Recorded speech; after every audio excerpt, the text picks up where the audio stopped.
Hi everyone, today we're going to look at properties of exponential functions, section 3.4.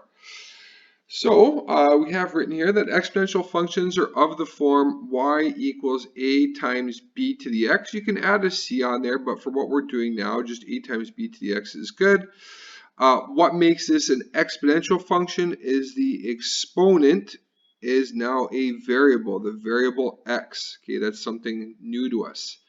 So today we will investigate the effect of a and b on the graph. So we will start with the function y equals 2 to the x. So I say let's fill in the table values and then graph the function.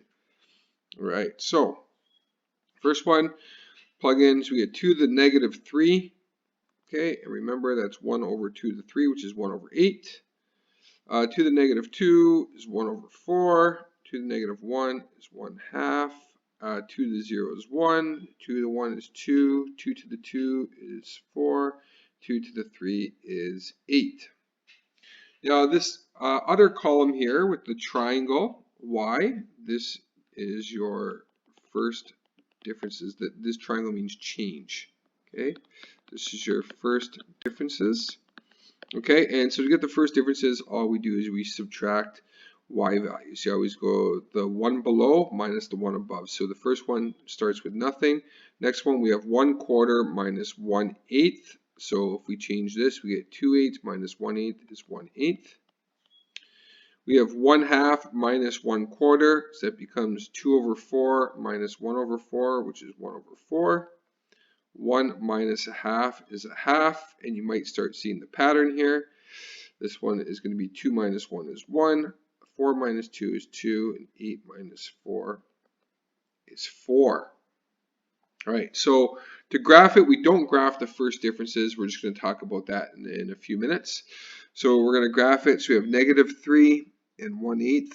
That's pretty close to 0. We have negative 2 and 1/4. Then we go to a half. And then we're going to go to 1, and then we're going to go to 2, and then 4, and then up to 8. Okay, so now to graph this, right, the pattern continues, and if you notice, if you keep making x smaller and smaller, like go up to like negative 10, negative 100, the y value gets very, very close to 0. So we graph this, we're going to sort of like draw a curve very close to 0, go through those points like that, and then we will continue climbing up exponentially. All right, so fill in the chart. So the domain of all exponential functions is x is an element of the real numbers. Okay, the range, we have y is greater than 0. YER. Notice that y can never be 0, okay, and never be negative either for this one. The equation of the horizontal asymptote, remember what that is? That is a horizontal line that y approaches as x goes to infinity. So in this case right here, it is y equals 0. The y-intercept is 1. And increasing or decreasing, so as we go from left to right, the y values are increasing. Okay, we don't have to put y values, but I'm going to write it. Y values are increasing. Okay, so what do you notice about the first differences? Okay, so if we go back to the first differences, what do we notice? Well, we notice that they're essentially the same as the y value. See, it's just shifted down 1/8, 1/4, 1 half. Okay, more importantly, the first differences are also exponential. Okay, what do you notice first differences? They are also exponential. Okay, this is new, right? Because if we go back to grade 9 and we did linear, the first differences were constant. If we did quadratic, the first differences were linear. If we do exponential, the first differences are also exponential. Huge implications, as you will see next year.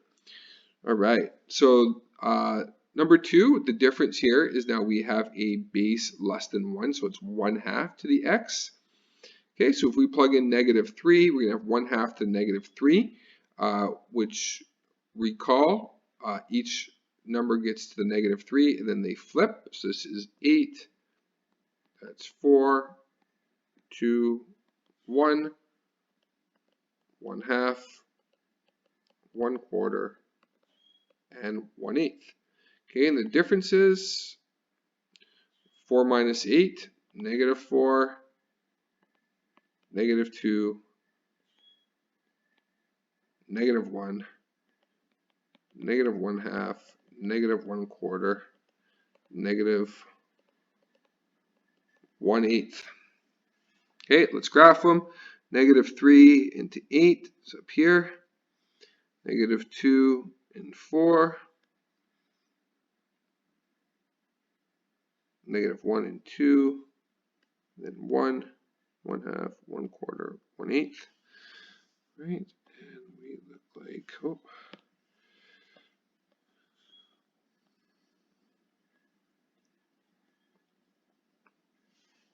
okay. It looks like that. All right, so just look here. It looks very, very similar to this function here. Essentially what it is a reflection in the y-axis. Now, does that make sense? Well, remember, this can also be written as 1 to the x over 2 to the x, right? 1 to the x is just 1, so don't worry about that. So this can actually be written as 2 to the negative x. And if you remember from our transformations, if you make x negative x, it's a reflection in the y-axis. So yeah, it does make sense. All right, beautiful. So domain, same thing. So we say that x is an element of the real numbers. Range, in this case here, is still y greater than 0, y equals 0, y-intercept is at 1. And the difference here is that the function is decreasing.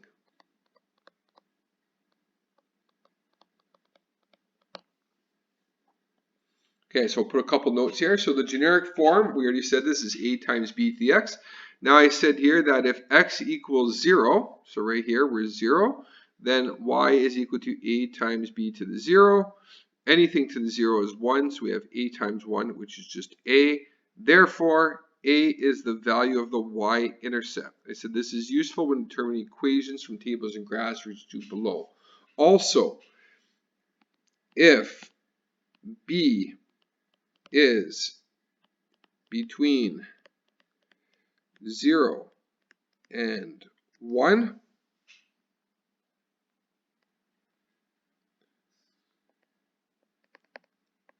it is referred to as exponential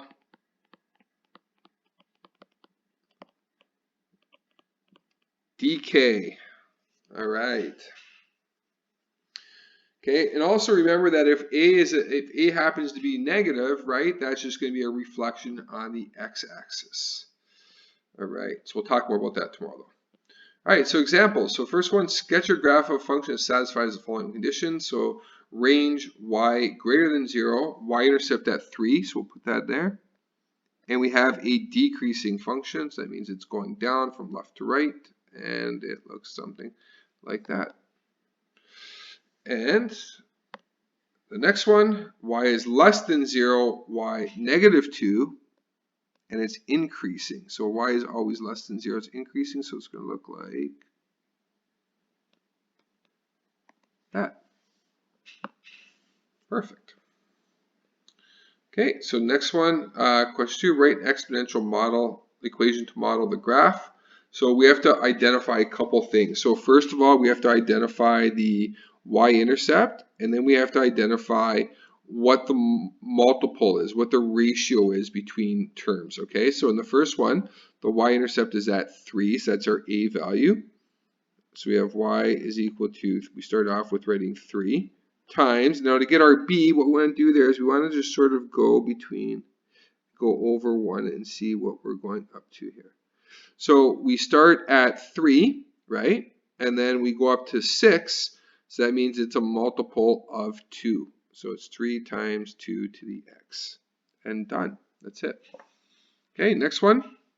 We have our y-intercepts at 4, so we're going to start off with writing y is equal to 4 times. Now we got to get our ratio, so we'll start here. That's the easiest one to use, and we'll go over to 1 and see what we multiplied by.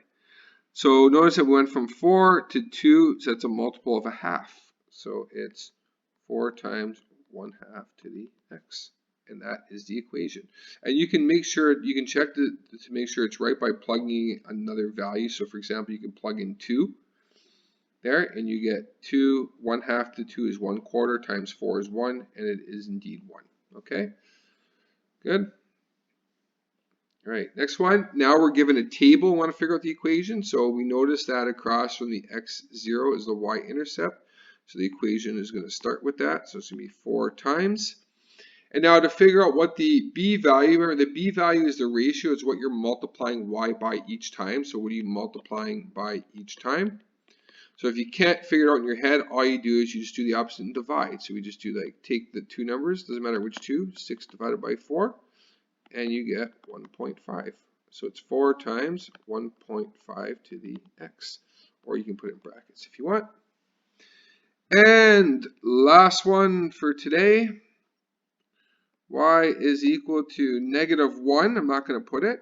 Okay, and then if we go over 1, we're going from 1 to 3. So it's going to be -3 to the x. And there's your work for today.